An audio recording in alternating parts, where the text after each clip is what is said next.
2021년 영화 미나리라는 영화를 보셨을 겁니다. 그 영화로 2021년에 윤여정 배우가 아카데미 여우조연상을 받았습니다. 한국인으로는 최초의 수상이었고 또한 그것으로 우리 대한민국의 문화를 또 전 세계에 알리는 계기가 되었죠. 윤여정 배우는 그 미나리에서 치매에 걸린 할머니 순자 역할을 정말 눈물나게 잘 연기했습니다. 개인적으로 저희 할머니께서도 치매를 앓으시다가 돌아가신 기억이 있어서 많이 이입해서 보고 눈시울을 적셨던 그런 기억이 납니다. 이 윤여정 배우가요, 아카데미 수상소감에서 뜬금없이 나의 두 아이들에게 감사합니다, 이렇게 고백했습니다. 많은 감사한 사람들이 있었겠지만 그 수상소감 중 하나가 나의 두 아들에게 감사합니다 라는 것이었어요. 오늘 본문에 보시면 3명의 등장인물이 있습니다. 당대에 너무나 유명하고 우리가 오늘 사건의 주인공이라고 생각하는 엘리야라는 선지자, 그리고 이름이 기록되어져 있지 않은 과부, 그 다음 이름이 기록되어져 있지 않은 과부의 이름이 기록되어져 있지 않은 아들입니다.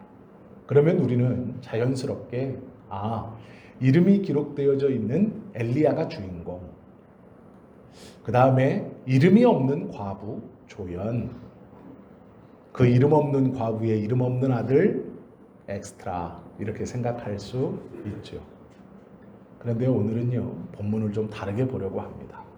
이게 무슨 말이냐면, 우리가 당연하다라고 생각하는 성경 읽기가 하나님의 은혜를 놓치고 또 당연하게 읽는 성경 읽기를 통해 다양한 하나님의 은혜를 망각하고 잃어버리게 할 때가 많이 있습니다. 그래서 오늘 본문의 주인공은 가장 비중이 없는 아들입니다. 아들이 어떻게 생겼는지, 몇 살인지, 어떤 말을 하고 있는지 모릅니다. 성경은 하나도 기록해 놓고 있지 않습니다. 그러나 아들이라는 존재, 그 아들이라는 것을 함께 좀 보려고 합니다. 열왕기상 17장 이 17절 말씀에 보면 큰 갈등이 하나 벌어집니다. 17절은 이렇게 기록하고 있죠. 이 일 후에 라고 말합니다. 이 일이라는 것은 사로밧성에 기거하는 과부에게 어느 날 엘리야가 찾아왔고, 그 엘리야가 이 과부에게 물을 좀 달라라고 부탁하니 이 과부가 물을 떠다 줍니다.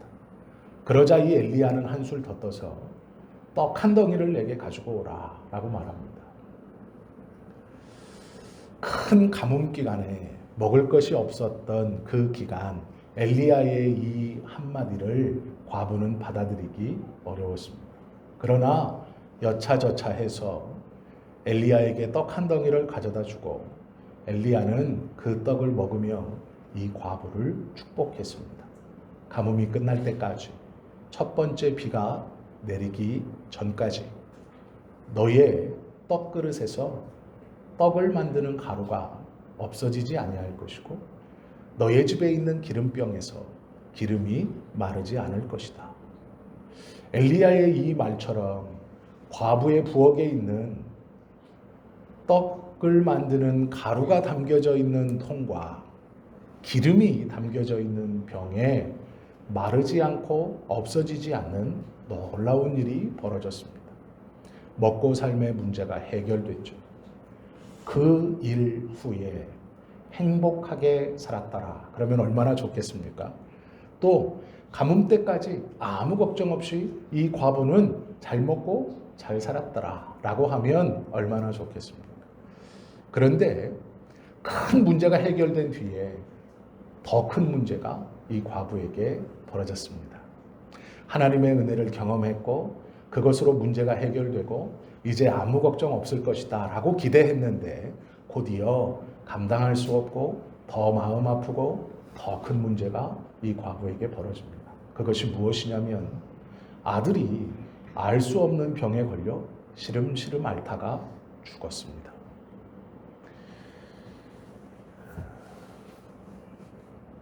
이름도 없는 과부의 이름 없는 아들이 죽었습니다. 성경은 이 조연보다도 더 역할이 작은, 어쩌면 엑스트라보다 더 완전한 단역배우, 그냥 한번 이름이 쓱 지나가는 그런 이름 없는 과부의 이름 없는 아들의 죽음을 그냥 넘길 수 있습니다. 그런데 그렇게 끝내지 않죠. 이 아들의 죽음으로 인해서 이 과부의 마음 상태가 어떠한 요동을 치는지, 그리고 이 과부의 말이 엘리야에게 어떠한 말을 던지고 있는지 우리가 좀 이 본문을 자세히 보아야 합니다. 저는 막차 탄 목사입니다.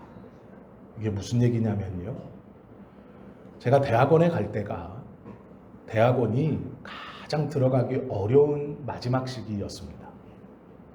제가 대학원을 졸업하고 나니까 목사가 되고 나서 들리는 말이 신학대학원이 미달되고 있다고 합니다. 그리고 매년 대표적으로 10,000교회 이상 교회인 합동과 통합, 그리고 저희 백석교단에서 강도사 고시를 치는 강도사님들의 숫자가 100명씩 줄고 있답니다. 저희 때는 강도사 고시를 370명이 보았습니다. 그리고 약 300명이 합격했고 70명은 떨어졌습니다. 그래서 다음 연도에 다시 보았습니다. 그런데 지금은 강도사 고시에 응하는 인원이 200여 명이 채 안 된다고 합니다. 그게 무슨 말이냐면 신학대학원에 진학하는 사람도 없고 목사가 되려고 하는 사람도 없다는 뜻입니다. 그러면 왜 없겠습니까? 갈 교회가 없기 때문입니다. 저는 감사하게도 출발하는 버스에 허겁지겁 올라타 그 막차에 탔습니다. 그래서 감사하게도 젊은 나이에 담임 목회를 하고 있습니다. 그런데 지금 저와 비슷한 나이이거나 저보다 대여섯 살 어린 40대 초중반의 목사님들, 30대 중반부터의 목사님들이 갈 곳이 없습니다. 교회도 없습니다. 개척도 못합니다. 용기가 없어서도 아니고 믿음이 없어서도 아닙니다. 용기 있게 개척하지만 아무도 오지 않습니다. 상가 지하에 있는 교회에 상가 2층, 3층에 30평, 40평, 그것을 쪼개서 화장실, 식당, 본당, 그리고 한 7, 8평을 쪼개서 방을 만들어 그곳에 살며 목회하는 그 젊은 목회자들에게 아무도 찾아오지 않습니다. 그러기에 개척도 불가능합니다. 이제 끝났습니다. 그렇게 얘기합니다. 저는 감사하게도 막차를 탔지만 제 동기들이나 후배들은 자리가 없어 어떻게 해야 하는지 기도만 하고 있습니다. 사사기의 말씀에 보면 사람들이 자신의 소견에 오른 대로 행하였다 기록되어 있고 그들을 가리켜 전쟁을 알지 못하는 세대다라고 말합니다. 치열함이 없으니 하나님 앞에 은혜를 구할 필요가 없습니다. 나면서부터 평화로웠고 살아가면서부터 평화로웠고 죽을 때까지 큰 일은 일어나지 않습니다. 그러니 하나님을 찾을 필요도 매어 달릴 필요도 없습니다. 처음부터 경험해 보지 못했으니 어떠한 것을 도전한다는 것은 거의 불가능합니다. 지금이 너무 좋은 것이죠. 하루에 한 2끼 정도 먹으면 되고 인터넷만 끊기지 않으면 되고 그저 태블릿 PC 한 대와 핸드폰만 있으면 만족하면서 너무 춥지도 너무 덥지도만 않으면 돈을 벌어야 되겠다는 생각도 남에게 자랑하고 싶은 어디를 돌아다니고 싶은 마음도 없는 것이 지금 세대의 모습입니다. 간절함이 없으니 원하고 바라는 것도 크게 없습니다. 오늘 본문을 가만히 읽어보시면 이 여인의 삶에 큰 문제가 있었습니다. 가뭄입니다. 해결할 수 없고 자신의 힘으로 어떻게 도저히 벗어날 수 없습니다. 상황과 여건이 그렇습니다. 시대가 그렇습니다. 일용직이라도 해야 하지만 과부를 써주는 곳은 아무것도 없습니다. 어느 정도의 각오였느냐? 그래, 내가 지금 마지막 남은 이 가루로 빵을 만들어 하나뿐인 내 아들과 먹고 함께 죽으리라. 나는 각오를 해야 될 정도로 이 과부의 삶에서 먹고 사는 문제는 해결할 수 없고 벗어날 수 없는 삶의 큰 문제였고 죽음까지 각오해야 하는 그러한 고통이었습니다. 그것이 해결됐습니다. 그것이 어느 날부턴가 신경 쓰지 않아도 되는 일이 되어버렸습니다. 먹고 사는 문제가 해결된다는 것은 너무나 큰 것이죠. 돈 걱정 없이, 먹는 것 없이, 먹는 걱정 없이 살 수 있다는 것은 굉장히 큰 은혜입니다. 특히 이 시대에는 그렇습니다. 먹고 사는 것이 삶의 제일 큰 문제입니다. 그러나 그것이 해결되었습니다. 그러면 마땅히 기뻐하고 마땅히 즐거워하고 그의 삶을 이제 좀 누려야 할 것인데 또 다른 삶의 큰 일이 터졌습니다. 아들이 죽어가는 것도 아니고 죽었습니다. 남편 없이 아들 하나 보고 이 세상을 살았던 내가 마지막 떡을 만들어 아들과 함께 먹고 죽으리라 라고 고백할 만큼 이 여인에겐 전부였고 모든 것이었던 아들이 죽었습니다. 먹는 것을 해결했지만 기쁨이 찾아온 것이 아니라 더 큰 어려움과 슬픔 앞에 이 여인은 좌절합니다. 그런데 좌절에서 그냥 끝나지 않습니다. 성경에 보시면 그 좌절의 분노를 가지고 엘리야 앞에 나아갑니다. 그리고 원망합니다. 당신이 어찌 나에게로 와서 내 죄를 생각나게 하고 내 아들을 죽이십니까? 라고 말합니다. 엘리야는 어떤 사람입니까? 먹고 사는 문제를 해결시켜 준 사람입니다. 은인이고 고마운 사람이죠. 온 나라에 비가 오지 않아 가뭄이 들어 이 여인뿐 아니라 온 나라의 모든 백성이 먹고 사는 문제 앞에 모든 것을 걸고 전심전력하던 그 시기에 먹고 사는 문제를 하루아침에 해결해 준 사람입니다. 은인이죠. 한 끼 빵 먹고 죽겠다. 아들과 함께 죽어야지 했던 그 집에 넘쳐나는 빵을 허락해 준 은인입니다. 그런데 아들의 죽음 앞에 이 여인은 무너지고 분노합니다. 빵과는 바꿀 수 없죠. 빵이 없어 굶어죽는 문제와는 완전히 다른 것입니다. 그리고 엘리야에게 분노합니다. 원망합니다. 그런데 중요한 것이 있습니다. 여인의 이 원망을 우리는 충분히 이해할 수 있습니다. 충분히 공감이 갑니다. 먹고 사는 문제만 해결시켜 주시면 하나님, 놀라우신 하나님의 은혜를 고백할 것 같습니다. 고백하겠습니다라고 하지만 우리도 마찬가지죠. 하나의 문제가 해결되면 숨 좀 돌릴 것 같지만 연이어 터지는 또 다른 문제에 마음 아파하고 절망합니다. 그런데 중요한 것이 있습니다. 본문의 여인은 원망하며 엘리야 앞에 나아갑니다.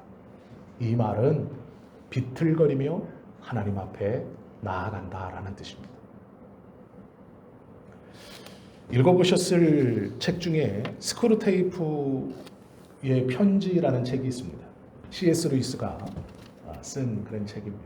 그 책 63페이지에 보면 상급 마귀가 하급 마귀에게 이런 말을 합니다.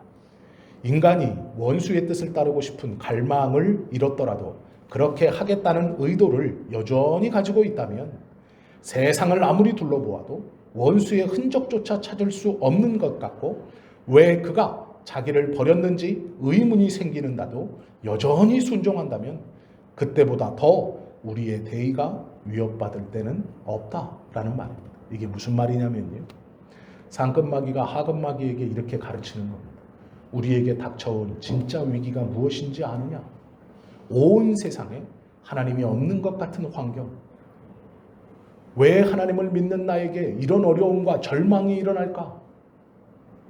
라고 하는 그 환경 속에서도 여전히 하나님을 따르려고 하는 마음이 저들 가운데 있다면 그것이 우리에게 닥친 가장 큰 위기이다 라고 마귀가 말하는 것입니다. 이건 물론 가상의 이야기입니다. 그러나 오늘 본문을 가만히 보시면 이 이야기가 무슨 말인지 이해할 수 있습니다. 큰 삶의 문제 하나가 해결되었고 하나님을 찬양하는 것 같았으나 곧이어 더 큰 문제가 터지고 그 하나님의 앞서 받았던 은혜를 잃어버리고 주님을 원망하고 절망합니다. 우리의 모습과 똑같죠. 그런데 하나 다른 것이 있습니다. 원망하고 절망하지만 그 구부러짐을 가지고 하나님 앞에 나아갑니다. 하나님을 원망합니다. 올곧게 가면 좋겠죠. 믿음을 가지고 아들이 죽었지만 하나님을 찬양합니다. 이 문제가 나에게 생겼지만 주님을 믿습니다. 그러면 좋겠죠. 그러나 그렇지 않습니다. 과부는 솔직합니다. 그런데 성경은요, 놀랍게도 8절에서는 과부라고 부르고 17절에서는 집주인이라고 부르고 18절부터는 여인이라고 호칭을 바꿉니다. 성경은요, 한 사람에 대해서 앞에서는 과부라고 시작했다가 중간에 오면 집주인이라고 이 여인을 호칭하고 후반절에 가서는 여인이라고 말합니다. 과부였을 때 하나님의 은혜를 경험하고 집주인이 되었습니다. 내가 주인이죠. 그런데 아들이 살아나고 그 여인의 입술이 어떠한 고백을 통해서 성경은 이 여인을 여인이라고 말합니다. 더 이상 과부라고 기록하지 않고 집주인이라고 기록하지도 않습니다. 원망하면서 비틀거리는 모습으로 엘리야에게 원망하지만 그럼에도 불구하고 엘리야에게 찾아왔다는 것이 엘리야에게 와 원망한다는 것이 중요합니다. 똑바로 하나님 앞에 나아가면 좋겠죠. 고난 앞에서. 그러나 고난 앞에서 흔들리고 비틀거리고 원망하고 슬퍼하고 좌절하는 것이 우리의 모습입니다. 그럼에도 불구하고 하나님은요, 원망일지언정 자신 앞에 찾아오고 원망일지언정 그 원망을 가지고 내 앞에 오는 하나님의 백성들을 외면하지 않는다라는 것입니다. 과부라고 기록되어져 있던 이 여인이 어느 순간 집주인이 되었습니다. 그러나 이제 성경은 그를 여인이라고 말합니다. 호칭이 바뀌었다는 것은 그의 위치가 바뀌었다는 겁니다. 어떻게 이렇게 바뀔 수 있습니까? 그의 고백 때문입니다. 여인이 엘리야에게 이르되 내가 이제야 당신은 하나님의 사람이시요 당신의 입에 있는 여호와의 말씀이 진실인 줄 아노라. 세상에 먹고 사는 문제가 해결받았을 때에도 이런 고백을 하지 못했다는 것이죠.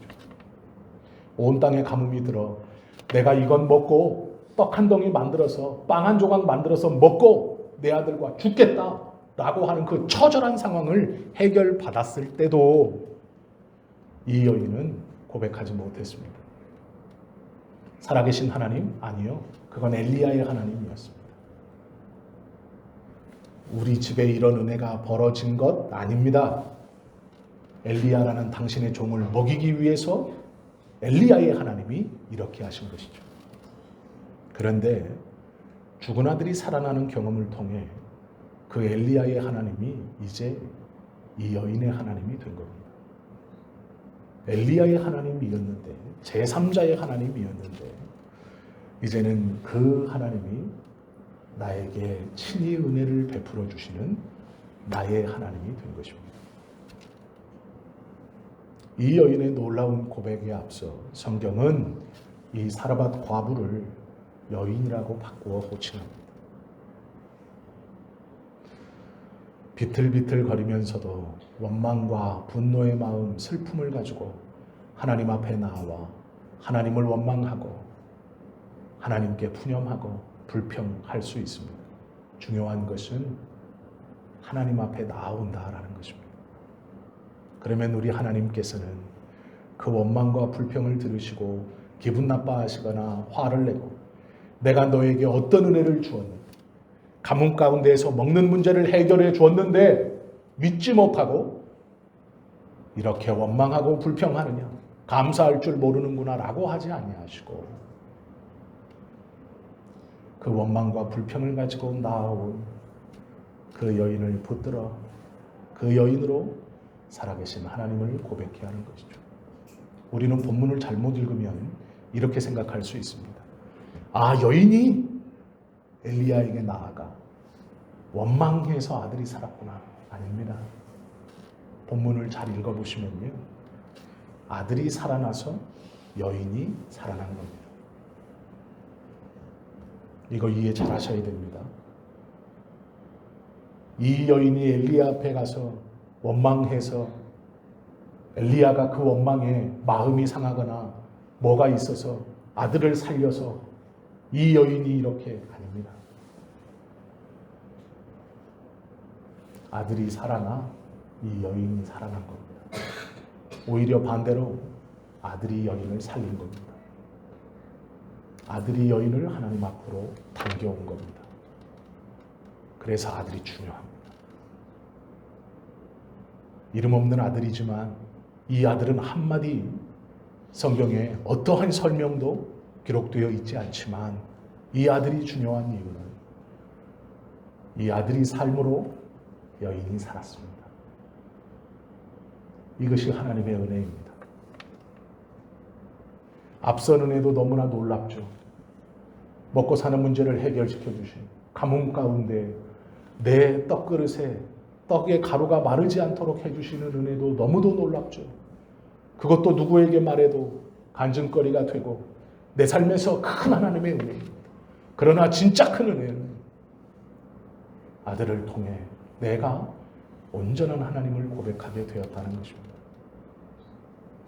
아들이 살아남으로 이 여인이 하나님 앞에 살아났습니다. 이것이 본문입니다. 그래서 아들이 중요합니다. 아들은 병에 걸려 죽었죠. 우리에게도 이러한 아들이 있죠. 아니요, 집에서 있는 그 아들 말고요. 맞습니다. 우리에게도 이런 아드님이 있죠. 우리가 하나님 앞에 구원을 위해서 하나님의 은혜를 경험하고 무엇인가를 달라고 떼쓰고 애써서 구원을 받은 것이 아닙니다. 병 걸려 아들이 죽어 이 여인이 하나님 앞에 돌아와 하나님을 고백하는 것과 같이 우리도 예수 그리스도가 우리를 대신하여 죽어 살아나심으로 우리가 살아난 겁니다. 그래서 아들이 중요합니다. 여인의 아들은 예수님께서 우리를 살리시는 그 방법과 똑같은 쓰임을 받았습니다. 작게는 이 여인 개인의 하나님 앞에 나아가는 은혜였지만 넓게는 우리에게 하나님의 아들이신 예수 그리스도가 죽고 살아나심으로 우리가 오히려 그 아들의 죽으심과 부활로 말미암아 우리가 살아났습니다. 하나님의 백성이 되었고 하나님을 나의 하나님으로 고백하게 되었고 우리 안에 구원이 자리 잡게 되었습니다. 하나님께서 우리에게 베풀어 주신 놀라운 은혜들이 있습니다. 각자마다 기도의 제목, 응답, 하나님의 어떠하심이 있을 겁니다. 그러나 잊어버리면 안 되는 것이 우리에게도 이 아들과 같은 아드님이 있다라는 것이죠. 예수님의 죽으심과 부활하심이 그것입니다. 형식이 똑같습니다. 공식이 똑같습니다. 우리의 어떠함이 아니라 아들의 죽으심으로 우리가 살아났습니다. 그 아들이 살아남으로 우리가 하나님 앞에 살아났습니다. 그러기에 아들이 중요합니다. 여인은 이 경험을 통해 고백합니다. 하나님. 그 말 앞에 이제야 라는 말이 있습니다. 이제야. 우리 앞에 무슨 말이 있어야 되나요? 이제서야. 이제서야 예수님이 왜 죽으셨는지, 왜 예수님이 부활하심으로 내가 살아났다고 말하는 것인지, 왜 내 대신 죽었다고 하는 것인지 이제서야 알게 될 수 있는 것이죠. 여인은 아들의 살아남을 통해 이제야라고 고백합니다. 그러면 오늘 우리가 함께 받은 이 본문을 받으면서 우리도 이제서야라고 고백할 수 있어야 합니다. 이제서야 이것이 복음입니다. 이것이 우리에게 베풀어 주신 하나님의 은혜이고 예수 그리스도의 죽으심과 부활의 의미입니다. 그러므로 우리가 살아났습니다. 이제서야 하나님의 구원의 은혜를 조금이나마 깨달을 수 있습니다. 이제서야 예수님의 죽으심과 부활이 나에게 왜 새로운 생명을 주시는 것인지 이제서야 알게 되었다라는 것이죠. 은혜 앞에 결단할 수 있어야 합니다. 로마서 1장 17절은 말씀하죠. 복음에는 하나님의 의가 나타나서 예수님의 죽으심과 부활하심으로 하나님의 의로움이 나타납니다. 믿음으로 믿음에 이르게 하나니 기록된 바 오직 의인은 믿음으로 말미암아 살리라 함과 같으니라. 이것이 로마서 1장 17절의 약속입니다. 우리에게는 이 믿음이 있습니다. 과부에게 아들은 자신의 친아들이기 때문에 중요한 것이 아닙니다. 하나님 앞에 다시 살아나게 했기 때문에 중요한 것입니다. 아들의 죽음과 아들의 살아남은 단순히 아들만 산 것이 아니라 이 여인이 살아난 것입니다. 이 여인이 하나님 앞에 서게 된 것입니다. 이제야 라고 고백합니다. 예수님의 죽으심도 우리에게 이제서야 주님의 복음이 무엇인가, 하나님의 사랑의 의미가 무엇인가를 알게 해주시는 놀라운 은혜입니다. 이것이 우리가 가진 구원입니다. 이것을 깊이 묵상하시고 하나님의 은혜, 하나님이 베풀어 주신 사랑이 무엇인가를 깨달을 수 있어야 합니다. 이런 은혜를 누려가시는 저와 여러분 모두가 되시기를 예수님의 이름으로 축원합니다. 기도드립니다.